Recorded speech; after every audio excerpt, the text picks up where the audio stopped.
Online class में आपका स्वागत है। मैं डीपी मौर्य SSIC कनकपुर विद्यालय से। जैसा कि बच्चों कक्षा 12वीं के रसायन विज्ञान का जो कि विलयन का पाठ हमारा काफ़ी लंबा है और वही हमारा अभी चल रहा है। इसमें तो हम लोगों ने विलयन के प्रकार पढ़े थे, विलयन की सांद्रताओं को प्रदर्शित करने वाले क्या क्या हमारे मापक होते हैं उसको पढ़े थे। अब देखिए बेटा, अब हम लोग यह देखेंगे कि हमारे कोई भी ठोस या कोई भी द्रव जब आपस में विलीन होते हैं, मतलब कि जब आपस में घुलते हैं, तो घुलने के कारण उनमें क्या क्या कंडीशन आपको दिखते हैं कि वो नहीं घुलेंगे कि घुलेंगे, क्या कारण होते हैं कि वो घुल जाते हैं और क्या कारण होते हैं वो नहीं घुलेंगे। तो आज का हमारा जो कि किसी भी ठोस का जो द्रव में विलेयता होती है उसके विषय में हम कुछ आपको यहाँ पे बताने का प्रयास करते हैं। ठीक है बेटा, आज की जो हेडिंग हमारी है ठोसों की द्रव में विलेयता, मतलब कि कोई भी ठोस पदार्थ किसी द्रव में अगर घुलता है कि नहीं घुलता, इसके विषय में हम लोग बात करेंगे। हमारे इस प्रकृति में सभी ठोस ऐसा नहीं है कि किसी भी द्रव में वो घुल जाएंगे, है ना। बात को समझने का प्रयास करिएगा कि सभी द्रव में सभी ठोस नहीं घुल सकते, है ना। तो यहाँ पे हम लोग ये देखेंगे, जैसे कि हमने आपको यहाँ पे एग्जाम्पल लिखा हुआ है कि बेंजीन जो है, आप लोग को यहाँ दिखाई दे रहा है बेंजीन। बेंजीन बेटा एक हमारा द्रव विलायक है। इसमें इस बेंजीन में हमारा टालुइन घुल सकता है, नेप्थेलीन घुल सकता है, जबकि एंथ्रासीन भी घुल जाएगा, ठीक है ना। जबकि नमक आपका जल में जो है, अगर हम किसी भी ऐसा कोई विलायक मानते हैं जो कि द्रव जल है, तो जल को जब हम देखेंगे कि जल में नमक घुल जाता है, शर्करा आपका शक्कर घुल जाएगा, आपका ग्लूकोज घुल जाता है, हाँ। लेकिन आपने ये देखे बच्चों कि ये बेंजीन इन सबको तो घोल लेता है, यह जल जो है इन सब में घुल जाता है। लेकिन बच्चों यह भी द्रव है, यह भी द्रव है, जबकि ये सभी हमारे क्या हैं, ठोस हैं। तो हमको ये सोचना पड़ता है कि बेंजीन में अगर ये ठोस घुल रहे हैं तो ये भी ठोस हमारे घुलने चाहिए। मतलब कि अगर इस बेंजीन के विलायक में अगर ये सभी ठोस घुल रहे हैं तो ये भी घुलने चाहिए, लेकिन ऐसा नहीं होता। ये सारे हमारे जो आपके ठोस पदार्थ हैं, टालुइन है या नेप्थेलीन है, ये सभी हमारे जल में नहीं घुलते, और उसी प्रकार से हमारा जो ये आपका जल में घुलने वाले पदार्थ हैं वो हमारे बेंजीन में नहीं घुलते हैं। तो ऐसा क्या कारण है कि यह हमारा कि कुछ ठोस किसी द्रव में घुल रहे हैं और कुछ ठोस हमारे किसी द्रव में नहीं घुल रहे हैं। मतलब कि ये ठोस इसमें नहीं घुल पा रहा है और ये ठोस इसमें नहीं घुल पा रहा है। इसका मुख्य कारण क्या है बेटा, कि जो भी हमारे विलायक होते हैं या विलय होते हैं, उनके अंदर की जो बात हम कहेंगे कि सभी के अंदर एक अंतरा आणविक क्रिया आपस में होती है, और उनकी क्रिया उनकी संरचना के आधार पर उनको दो वर्गों में बांटा गया है बेटा। कितने वर्गों में? दो वर्गों में। अगर हमारा विलायक या विलय ध्रुवी है कि अध्रुवी होगा, ध्यान समझने की बात यह होता है कि ध्रुवी विलायकों जो ध्रुवी विलायक होंगे वो ध्रुवी में ही घुलेंगे, और हमारा अध्रुवी जो होगा वह अध्रुवी में ही घुलेगा। मतलब कहने का मतलब कि अगर हमारे ऐसे कोई अगर किसी भी कंपाउंड में आयनिक बंध बने हुए हैं, ध्यान देना बेटा, आयनिक बंध बंधे हुए हैं, तो वह हमारा ध्रुवी विलायकों में ही घुलेगा। जैसे हमारा नमक है, आप देखिए नमक को जैसे ही हम लोग अगर जल में डालते हैं तो ये Na+ के रूप में और Cl- के रूप में वो निकाल देगा। तो जो हमारे आयनिक यौगिक होते हैं उन्हें हम लोग कहते हैं ध्रुवी है वो, ठीक है ना। और जो हमारे सहसंयोजी रूप में होते हैं, क्या बेटा, हमारा सहसंयोजी रूप में अपना बंध बनाते हैं, उनको जनरली हम लोग बोलते हैं अध्रुवी होता है, लेकिन कुछ कंडीशनों में यह अपवाद भी देखने को आपको मिलते हैं। तो यहाँ पे अगर कोई पूछता है कि क्यों ऐसा हमारा हो रहा है कि कुछ कार्बनिक पदार्थ अकार्बनिक में नहीं घुलते और कुछ अकार्बनिक जो है हमारे कार्बनिक में नहीं घुलते, तो उसका मुख्य कारण ये होता है कि वहाँ पे जो विलय और विलायक होता है वह उसकी ध्रुवीय और अध्रुवीय ध्रुवीय और अध्रुवीय कंडीशन के कारण, स्थितियों के कारण ऐसा होता है। अब आइए देखिए बेटा, जो हमारा विलयता होता है उस विलयता को प्रभावित करने वाले ऐसे कौन कौन से हमारे कारक होते हैं। तो हम कहेंगे कि विलयता को प्रभावित करने वाले कारक, तो पहले बात देखिए विलयता है क्या चीज, इसके बारे में हम लोग बात करेंगे। देखिए बेटा, एक निश्चित ताप पर एक निश्चित कोई तापमान हो जिसमें कोई विलय पदार्थ के मोलों की संख्या अधिक से अधिक अगर 1 लीटर जल में घुलने की क्षमता रखती है, वही उसकी होती है विलयता, है कि नहीं है। विलयता का यही आशय हुआ कि किसी एक निश्चित ताप पर किसी भी विलायक में या किसी भी विलायक के 1 लीटर में हमारा जितना ज्यादा विलय की मोलों की संख्या घुल सकती है, वही उसकी विलयता कहलाती है।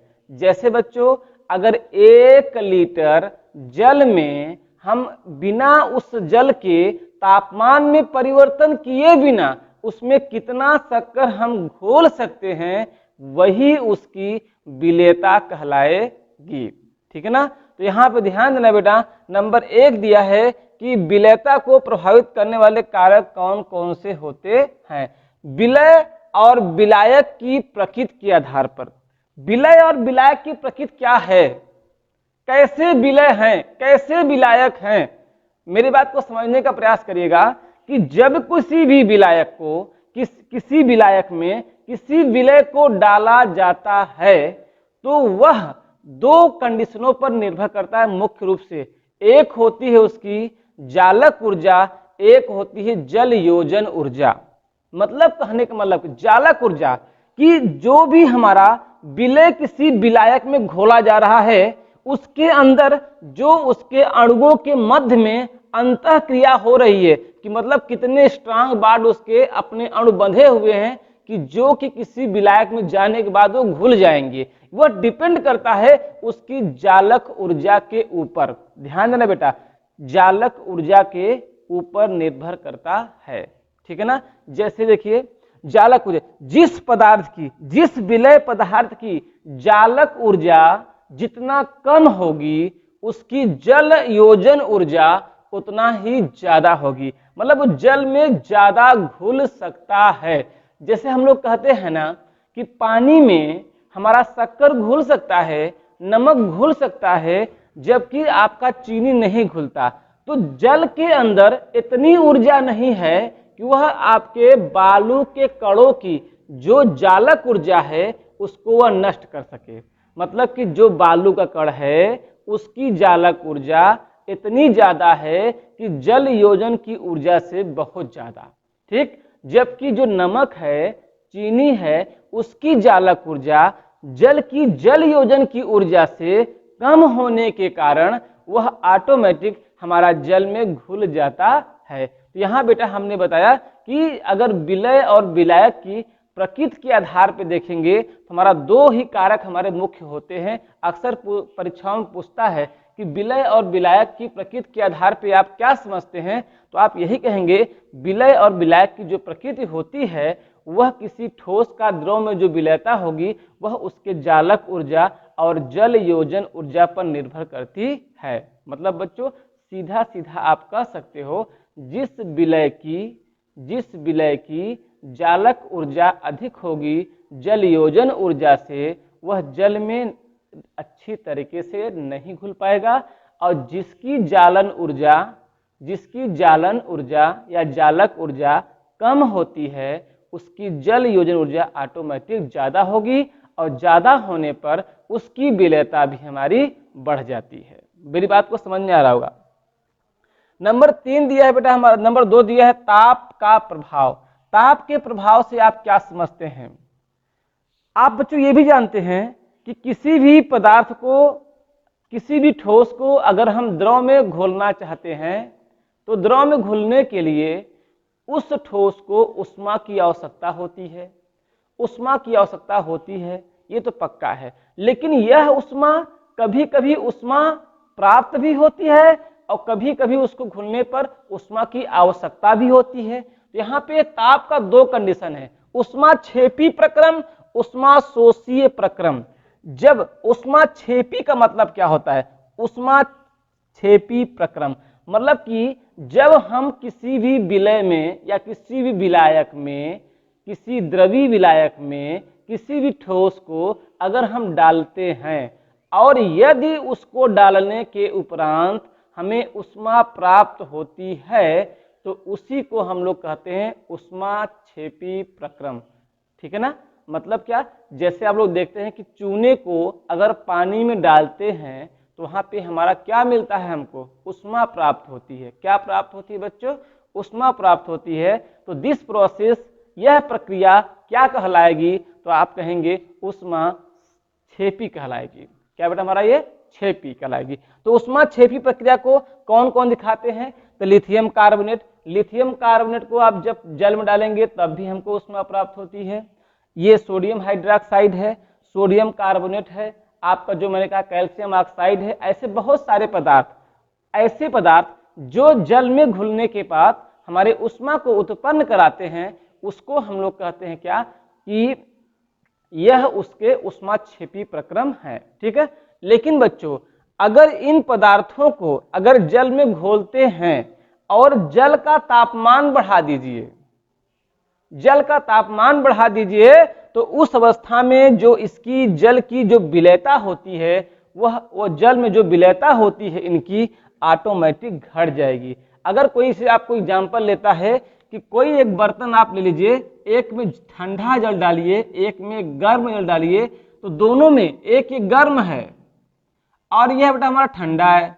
अगर दोनों में अगर हमने किसी को, जिसे मान लो चूना ले लीजिए, CaO and CaO, calcium oxide को दोनों डाला, अब देखिए कि एक जगह गर्म हो रहा है, एक जगह ठंडा हो रहा है, तो यहाँ पे हम कहेंगे कि किस जल में हमारा जो चूने का विलेयता है सबसे ज्यादा होगी, तो आप यही कहोगे कि ठंडे वाले जल में चूने की विलेयता ज्यादा होगी, जबकि गर्म जल में उसकी विलेयता थोड़ा सा कम होगी। तो यहाँ पे शब्द ये हुआ कि ऊष्मा क्षेपी प्रक्रम में जो भी पदार्थ अपने आप को भाग लेते हैं उनकी विलेयता ताप बढ़ाने पर घट जाती है। ये शब्द समझिएगा।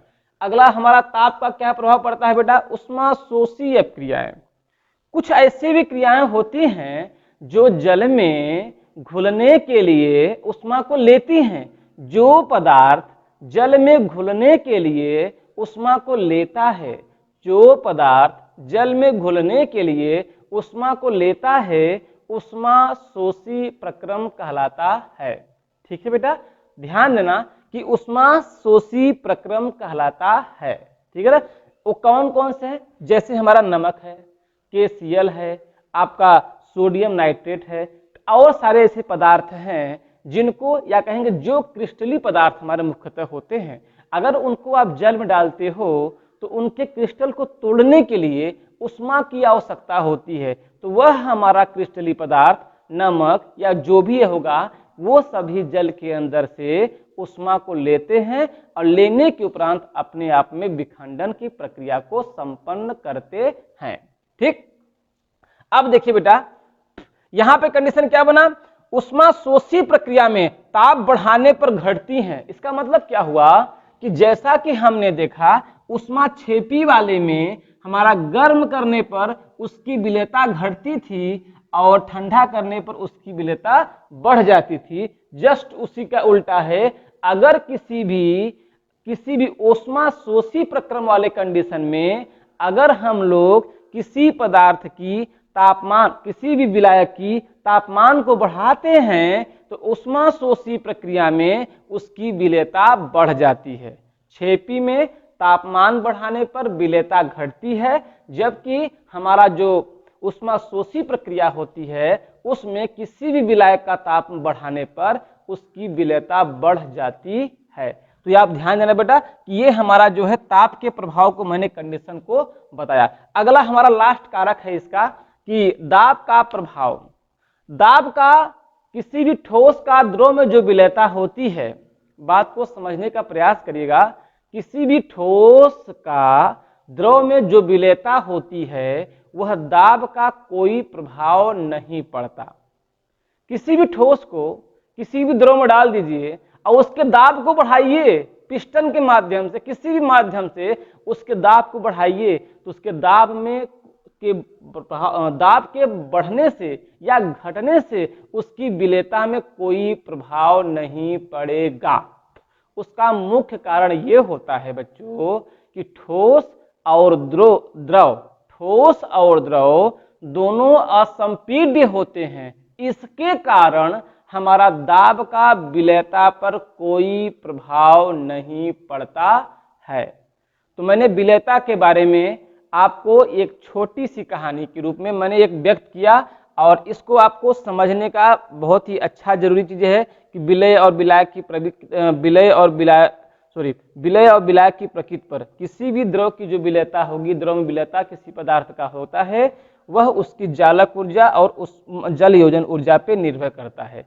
जिसकी जालक ऊर्जा ज्यादा होगी उसकी हमारा जल योजन ऊर्जा हमारी कम होगी, और जिसकी जालक ऊर्जा हमारी कम होती है उसकी जल योजन ऊर्जा हमारी ज्यादा होगी। मतलब कोई भी विलय पदार्थ जिसके पास उसके अणुओं के मध्य में जो बल होगा वो कम होगा, वह अधिक से अधिक जल में हमारे विलय हो सकता है, अर्थात द्रव में हमारा अधिक से अधिक विलय होने की क्षमता रखता है।